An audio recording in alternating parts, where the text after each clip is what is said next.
First of all, as the panel showed this morning, you are richly blessed with great companies here and great talent. So I'm not so worried about Sweden. I think you have a lot of people that you can recognize for many years to come, and I hope you do.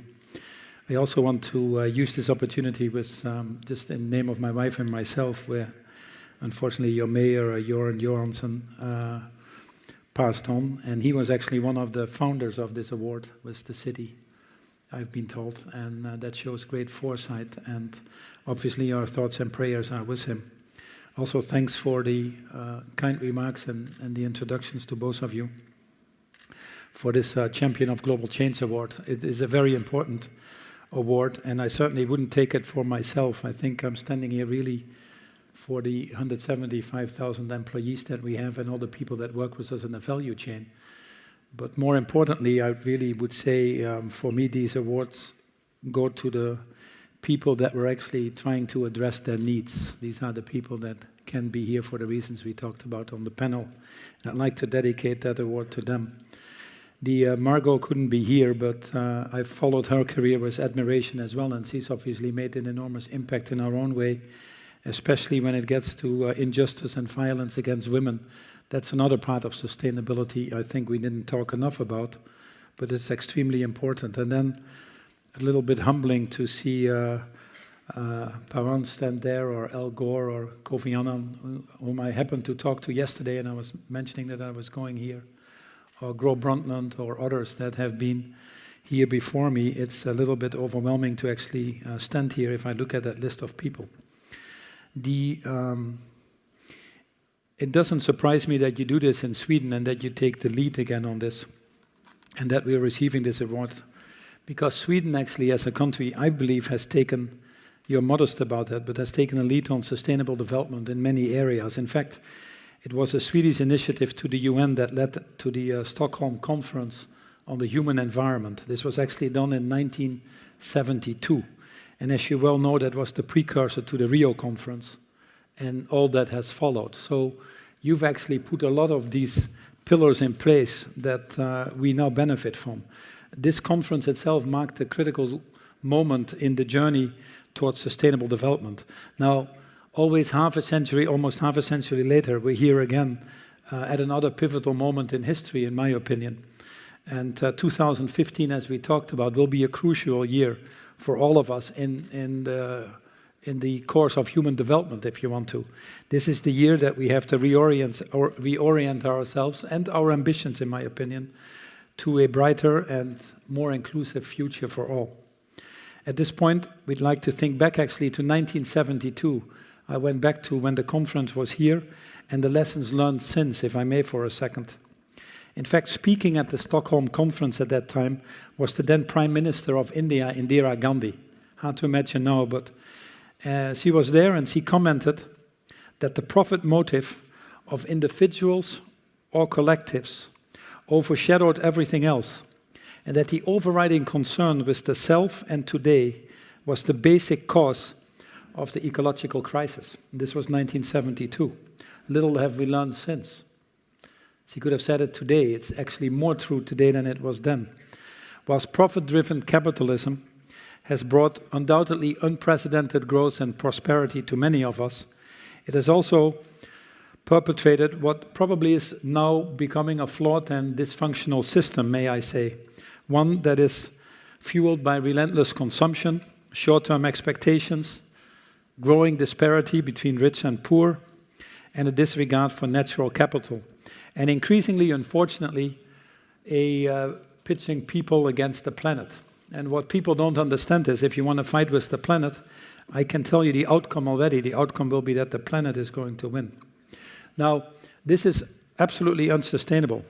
If you then set that against the rising population, about 30% more people coming to this world, 300% increase in consumption that will still be happening with the rising middle class and lifting people out of poverty, you would agree with me as well that the demands on an already constrained resource environment will shortly reach its breaking point. Now, the system equally already has vast inequality. There was an Oxfam study about a year ago that pointed out that 85 of the richest people in the world have the same wealth as the bottom 3.5 billion people.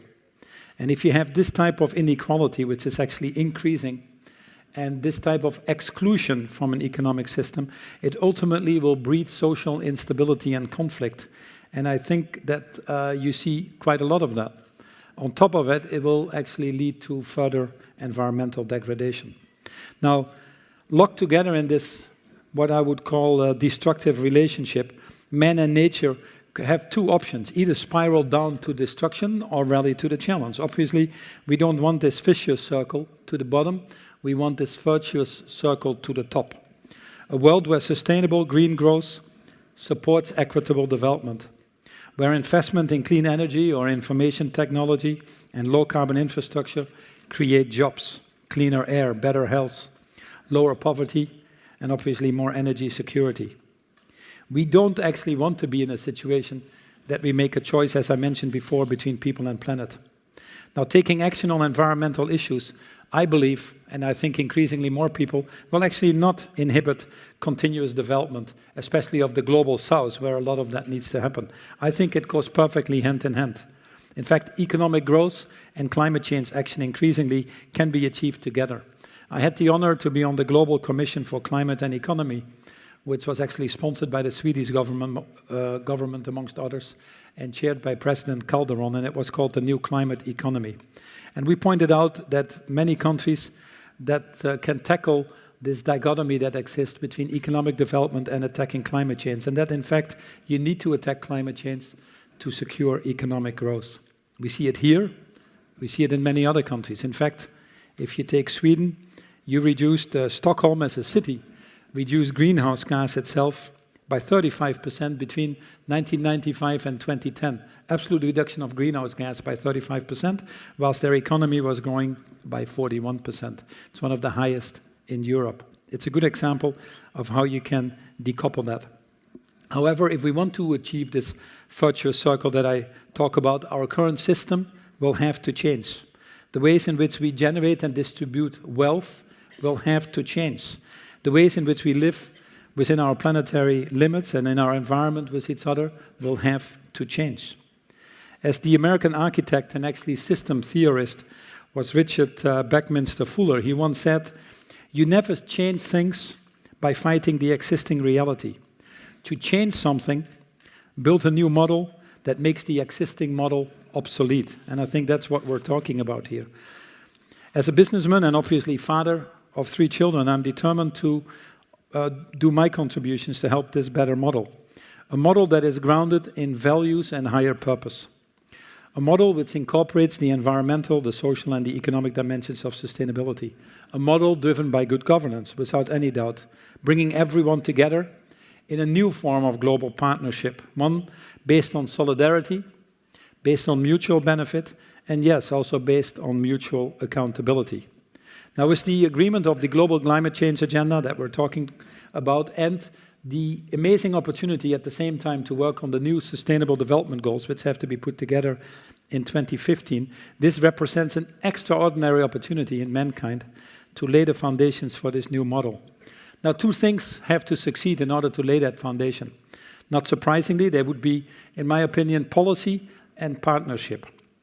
On the policy side, we have to create the environment to support the systems that drive this change on climate and development that we've so eloquently been talking about this morning. We know setting targets and ways of measuring progress helps galvanize action. It also focuses the mind and focuses resources, but more importantly, ensures accountability. Consistent, credible policies also build the confidence in boardrooms, in parliament if you want to, in investment houses, enabling businesses to invest and drive innovations that will undoubtedly be needed to find some of the answers. Now, governments need to come off the sidelines that they're on too much and commit, in this case on climate change, they need to commit to, as a minimum, the 2-degree challenge. And they also need to be fully aware of what that means in practice. They need to establish a level playing field through an international climate agreement that so badly is needed and that we can conclude in Paris next year. In my opinion, also fix a strong price on carbon that is absolutely needed to unlock the investments and innovations that we need to support this low-carbon economy we all look forward to. Only last week, actually, the climate process received a huge boost when the governments of the US and the UK and China went together with a quite courageous agreement that people thought would not be possible. And I hope it gives impetus to others to follow as well. Now, we must build on this momentum and ensure that governments around the world go into these negotiations feeling this collective pressure of everyone to understand not only the science, but also the economics and the politics of what is happening on climate change. And obviously, as you would not be surprised about, raise their ambitions accordingly. We also need to make sure that climate change and development processes remain aligned. Climate change is one thing, but development is closely linked. Encouragingly, was actually at a Unilever event not long ago at the UNGA in New York, that Amina Mohamed, who actually leads the process for the Secretary General, and Christiana Figueres, who leads the climate change, were together on stage with us, and they highlighted that development and climate processes were obviously two sides of the same coin, and increasingly people understand that it is impossible to divide them. As a former member of the high-level panel, I certainly was heartened by the UN Open Workings Group conclusions to also in their recommendations, just like we had done, include climate change as a recommendation of one of the goals of the report. So momentum is building. But to achieve this vision, more than ever, we need to work together. That's why I support the high-level panel recommendations that every future development goal, every future goal, needs to be supported by a partnership mechanism, leveraging the unique capabilities of different organizations for this common agenda to improve human mankind for everyone. From the World Business Council's Action 2020, to Ban Ki-moon's rallying behind the Sustainable Development Goals, his initiatives like Zero Hunger, the B team that we have started, efforts by the World Bank, things that you're doing here are absolutely important. The World Bank, for the first time, would have been impossible not long ago, calling for a price of carbon and getting 52% of the global economy, including 1,000 companies, to sign up to that, shows you that we're not standing here alone. Quite often I've said we are short on leaders and trees, and indeed we need more leadership because ultimately it's the people that are going to make the difference and drive this agenda. But I'm also very heartened to see a lot of the courageous leaders here, and I certainly meet a lot of them in the many things I'm involved in across the world. There's an African proverb that says, if you want to go fast, you go alone, but if you want to go far, you go together. More than ever on this journey, we need to go together. So let me just don't take more time and close with some closing comments. And the first thing that also became clear from the panel this morning is to create a sustainable economy, you also need an inclusive economy. Sustainability also means human sustainability. At this moment, there are about 150 million disabled children in the world. 6 million of them are blind. 90% is not going to school. Not long ago, about 5-6 years ago, my wife and I started a foundation which is called the Kilimanjaro Blind Trust. And the only purpose of this foundation is to ensure that everybody has a right to education. We got a UN Charter established for that because not every country is recognizing that, especially for people with disabilities. And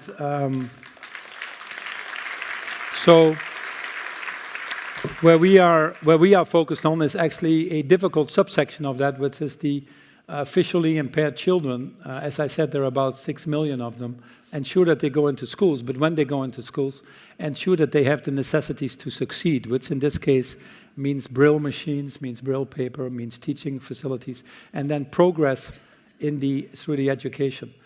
Since we started in East Africa, we're in a few countries there. We've reached about 5,000 people in terms of repairing or giving new Braille machines, and many more in terms of the supplies. And the one thing I wanted to do is respectfully ask you, if I may, that the prize doesn't go to us, obviously, but goes to that organization to help these children. Wow. So,